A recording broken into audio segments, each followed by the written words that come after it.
RLD लड़े कोई दिक्कत नहीं है, आरजेडी लड़े कोई दिक्कत नहीं है, कांग्रेस लड़े कोई दिक्कत नहीं है, सीपीएम लड़े कोई दिक्कत नहीं है, ममता बनर्जी घटिया पार्टी टीएमसी अगर इलेक्शन लड़े तो कोई दिक्कत नहीं है।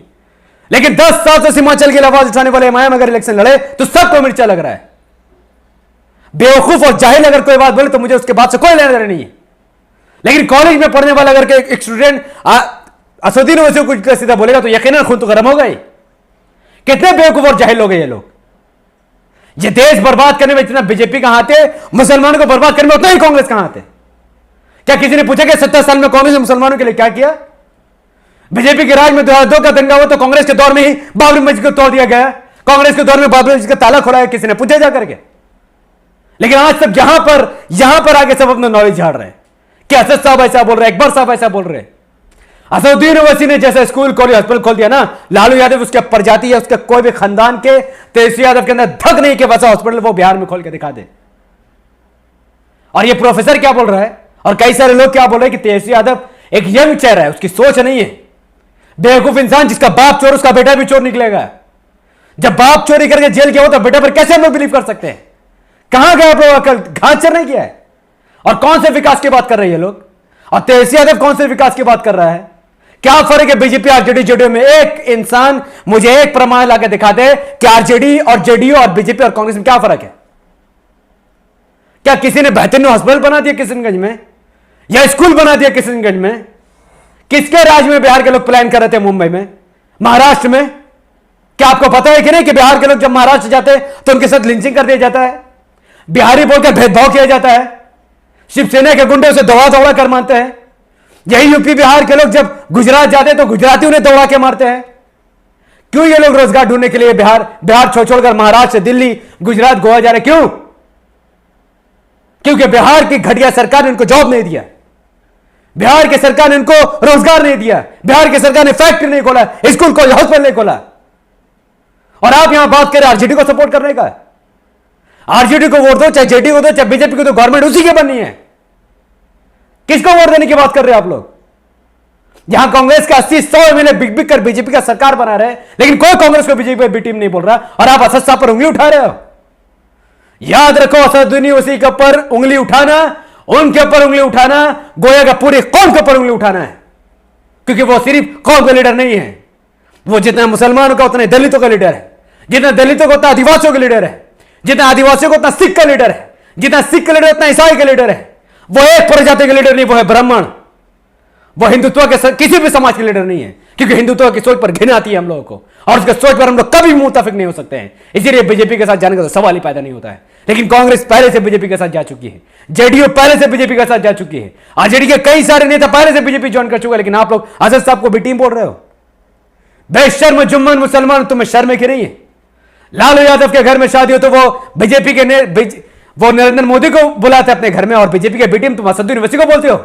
एक फोटो निकाल कर दिखा दो जहां पर असदुद्दीन ओवैसी ने कभी भी बीजेपी के एक एमएलए को भी कभी घर में बुला के खाना खिलाया हो, या कभी नरेंद्र मोदी ने असदुद्दीन ओवैसी को दावत दिया हो, या कभी पार्लियामेंट में हंसकर कभी मोदी से बात तक कर लिया हो।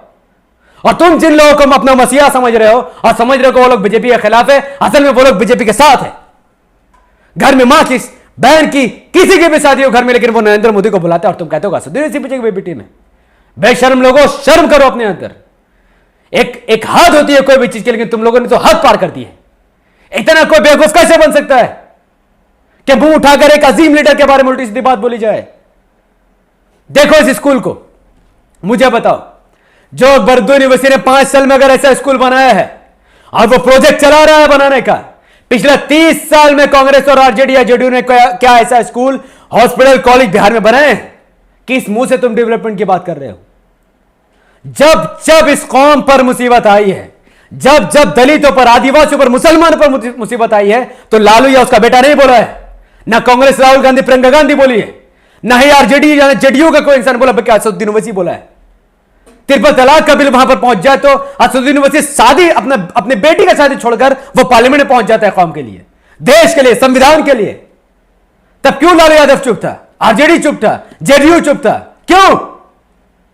जब आर्टिकल 370 हटाया गया तो कौन बोल रहा था? आदिवासियों के साथ जब मर्डर हुआ तो कौन बोल रहा था? एनआरसी के मुद्दे पर असदुद्दीन ओवैसी बोले, लिंचिंग के मुद्दे पर असदुद्दीन ओवैसी बोले, बलात्कार के मुद्दे पर असदुद्दीन ओवैसी बोले, रोजगार के मुद्दे पर असदुद्दीन ओवैसी बोले, जात पात के खिलाफ जो जंग चल रही है उस पर असदुद्दीन ओवैसी बोले, दलितों का अत्याचार हो उस पर असदुद्दीन ओवैसी बोले, और वोट तो तुम बीजेपी को, जेडीयू को, आरजेडी को और कांग्रेस को। इससे बड़ा मुनाफिकत दुनिया में कोई हो ही नहीं सकती है। मैंने पहले बोला और मैं अब भी बोलता हूं कि जो भी इंसान एमआईएम के होते हुए अगर Congress, RJD, JDU, CPM, TMC किसी को भी वोट दे दे, एमआईएम को हराने के लिए वो किसी और को अगर वोट देता है तो वो मुनाफिक है, मुसलमान नहीं है। वो कौम का गद्दार है, वो उम्मत का गद्दार है। और ये साले मौलवी जैसे इलेक्शन का टाइम आता है पैसे खा कर एमआईएम के खिलाफ जहर उगलते हैं। क्या इनसे किसी ने पूछा कि पॉलिटिकल के बारे में ये लोग कितना बात जानते हैं? क्या जानते हैं ये लोग पॉलिटिक्स के बारे में, टैक्स के बारे में, सिस्टम के बारे में? क्या इन लोगों ने कभी अपने स्टेट से मेंबर से बोला कि असदुद्दीन ओवैसी कितना बड़ा काम कर रहे हैं और तेजस्वी यादव का बाप चोर है? नहीं बोला इन लोगों ने, ना ही ये लोग आने वाले वक्त में कभी बोलेंगे।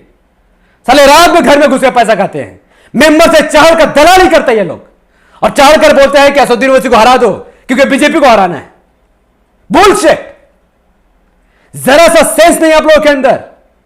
अरे दूसरे कौम के लोग तो अपने लोगों का वोट दिलवाते, ये मौलवी तो उम्मत का गला दिलवा रहे लोगों के सामने। ये वोट नहीं दिलवा रहा, ये कौम को बर्बाद कर रहा है, बर्बादी के मोड़ पर ले जा रहा है। और कौन से कांग्रेस की गुलामी ये मौलवी करते हैं, जेडीयू आरजेडी की गुलामी मौलवी करते हैं? तब कहां गए थे ये लोग जब सच्चर कमेटी की रिपोर्ट आई थी, कुंडू कमेटी की रिपोर्ट आई थी, जिसमें साफ साफ बताया गया था कि कांग्रेस की सरकार के नेतृत्व में, कांग्रेस के अंडर कंट्रोल में मुसलमानों को बर्बाद किया गया। मुसलमानों के हाथ हर मुसलमानों की बस से बदतर स्थिति हो चुकी है, चमार से भी बदतर यह कौम गिर चुका है। तब ना कांग्रेस ने मुसलमानों को आरक्षण दिया, ना स्कूल कॉलेज हॉस्पिटल दिया, बल्कि इसी कादा कीचड़ में डूबने पर मजबूर कर दिया। और मैं भी उसी कादा कीचड़ से उठकर आया हूं जहां पर मैं समझ रहा था कि भारत में मेरा कोई अस्तित्व नहीं है, जब तक मैंने असदुद्दीन ओवैसी और अकबरुद्दीन ओवैसी की स्पीच नहीं सुनी थी। ये वही लीडर है दोनों ब्रदर जिनकी स्पीच, जिनके बेवाकी के बाद मुझे लगा कि ये भारत, हां ये मेरा है, ये मेरा जगह है, ये कोई हिंदुस्तान का जगह नहीं है। और आप चलते हो गुलामी करने। तिरपल तलाक का बात आता है तो तेजस्वी यादव बोलता है कि कोर्ट का डिसीजन सही है, कहता है कि कोर्ट ने जो बोला वो सही है, सलाखों पर आर्टिकल 370 हटाया तो बोलता है सही है, और जब बाप का चोरी का डिसीजन आता है तो बोलता है कोर्ट का फैसला गलत है। अरे अनभक्तों, अरे जुम्मन मुसलमानों, बेवकूफों, इसी तरीके से लिंचिंग करके मरते रहोगे तुम लोग, क्योंकि तुम्हारे अंदर ईमान खत्म हो चुका है। चोर के बेटे का साथ देने वाले ईमान वाले कैसे हो सकता है? ईमान वाला हमेशा ईमान वाले का साथ देगा ना कि चोर का साथ देगा। इसका मतलब कि तुमने नबी की जिंदगी नहीं पढ़ी है, तुमने कुरान नहीं पढ़ा, तुमने हदीस नहीं पढ़ी, तुमने इस्लाम को कभी जाना ही नहीं है। कांग्रेस के गुलामी में इतना अंधे हो चुके कि तुम्हें सही और गलत का फर्क मिल चुका है। जाओ जाकर देखो, राजस्थान, मध्य प्रदेश में जाकर देखो, गोवा, गुजरात में जाकर देखो, असम में जाकर देखो, कितने कांग्रेस के 100 से भी ज्यादा एमएलए बीजेपी में जा चुका। और तुम बोलते हो असदुद्दीन ओवैसी बीजेपी के बीटी में नहीं, बल्कि आज भारत में सिर्फ और सिर्फ असदुद्दीन ओवैसी ही अकेला ऐसा लीडर खड़ा है जिसका आज तक कोई एमएलए, एमपी या काउंसिलर बीजेपी में शामिल नहीं हुआ है, जो हर बार संविधान के लिए लड़ता है, आदिवासी, दलित, मुसलमानों के लिए लड़ता है, भारत के नागरिकों के लिए लड़ता है, संविधान की हिफाजत के लिए लड़ता है। बाकी सब के सब आरजेडी के एमएलए हो, जेडीयू के एमएलए हो, कांग्रेस के एमएलए हो, सब के सब बीजेपी ज्वाइन हो जाते हैं। और सबसे ज्यादा वोट को और नहीं बल्कि सीपीएम, टीएमसी, एसपी, इन जैसे पार्टी काटती है जिनका कोई कार्यकर्ता ही नहीं है। कल तक बोल रहे थे अलायंस क्यों नहीं कर रहे, असद साहब अलायंस क्यों नहीं कर रहे? असद साहब खुल के बोल रहे थे आरजेडी को कि अगर तुम्हें बीजेपी को हराना है तो हमसे अलायंस करो, ले लो तुम यादव को वोट, हम मुसलमानों को वोट ले लेंगे और सरकार बना लेंगे। छोड़ दो हिंदुत्व को, उन घटिया लोगों को जो लिंचिंग पर बिलीव करते, लेकिन आरजेडी नहीं माना, क्योंकि आरजेडी का एजेंडा वही है जो नरेंद्र मोदी का है, वही तेजस्वी यादव का एजेंडा है जो बीजेपी का है, और लोग समझने को तैयार नहीं है। और आज असदुद्दीन ओवैसी के साथ बीएसपी खड़ा, और कई सारे 5 पार्टियों का गठबंधन हो चुका है, 5 पार्टियों का गठबंधन, 5 बड़े बड़े लीडर, एक थर्ड फ्रंट बिहार में खुल चुका। और फिर भी ये जाहिल लोग आरजेडी को वोट देने की बात कर रहे हैं। बर्बाद हो जाओगे, बर्बाद। ऐसे ही ये कौम बर्बाद नहीं हो रही है, ये अपनी हरकत से बर्बाद हो रही है, अपनी नीच सोच से बर्बाद हो रही है, कांग्रेस की गुलामी से बर्बाद हो रही है। मैं फिर कहता हूं कि 73 साल की आजादी के बाद भारत की हर कौम आजादी मना सकती है, लेकिन उन जुम्मन मुसलमानों को आजादी मनाने का कोई अधिकार नहीं है जो आज भी Congress, RJD, JDU, TMC, CPM की गुलामी कर रही है और बीजेपी को जिताने के लिए चोटी को जोर लगा रही है और हक की आवाज उठाने वाले असदुद्दीन ओवैसी ब्रदर्स की आवाज को दबा रही है। लेकिन ये होने वाला नहीं है, क्योंकि 80% मुसलमान जाग चुका, वो देख रहे हैं, यादव भी देख रहा है, दलित भी देख रहा है, आदिवासी भी देख रहा है कि भारत को बचाने के लिए, संविधान को बचाने के लिए, स्कूल, कॉलेज, हॉस्पिटल बनाने के लिए कोई और नहीं बल्कि एमआईएम खड़ी है। ये काला कीचड़ की जिंदगी से बाहर निकलो जो नीतीश कुमार और लालू यादव ने तुम्हें दिया है। और उस रास्ते की तरफ आने की कोशिश करो जो जिस तरफ असदुद्दीन ओवैसी तुम्हें बुला रहे हैं। बेवकूफी की चादर ओढ़ोगे तो बेवकूफ बना दिए जाओगे। आंख बंद करने से सामने से शेर नहीं चले जाएगा, बल्कि वो खा के खत्म कर देगा तुम्हें। अगर उससे लड़ना है तो तुम्हें आंखें खोलना पड़ेगा, टीम बनानी पड़ेगी, इमाम का साथ देना पड़ेगा, तब जाकर उसका शिकार कर सकते हैं हम लोग, वरना वो सबको चिड़फा के खा जाएगा। लेकिन लोग समझने को तैयार नहीं है।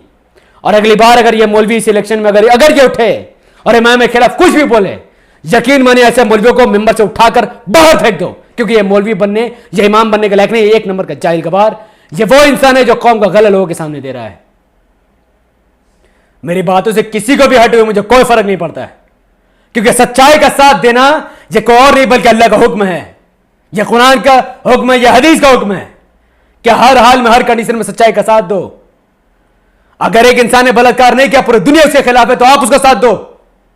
अगर एक इंसान बलात्कार कर रहा, पूरा दुनिया उसका साथ खड़ा है, तो आप उसके खिलाफ खड़ा रहो।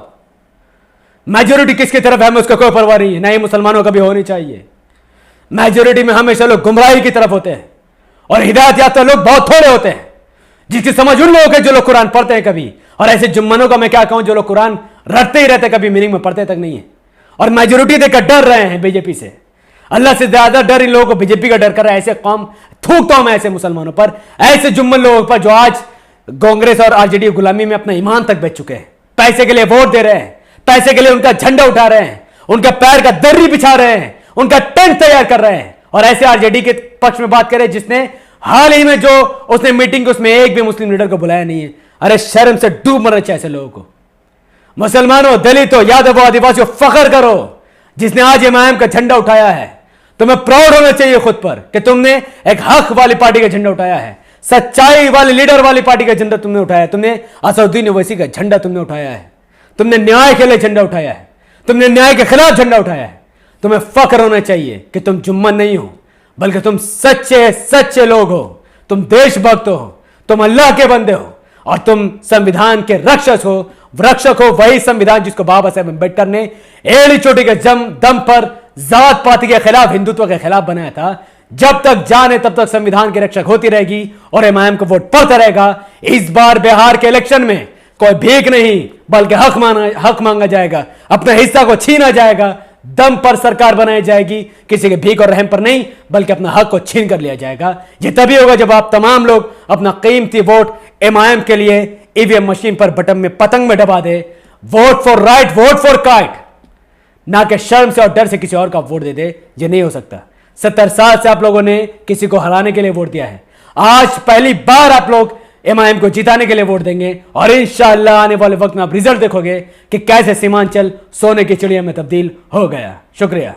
अस्सलाम वालेकुम वरहमतुल्लाहि वबरकातुहू। अल्लाह की सलामत रहमत बरकत अब तमाम भाई और बहनों पर हो। मैं अल्लाह भी पीस अपॉन अस।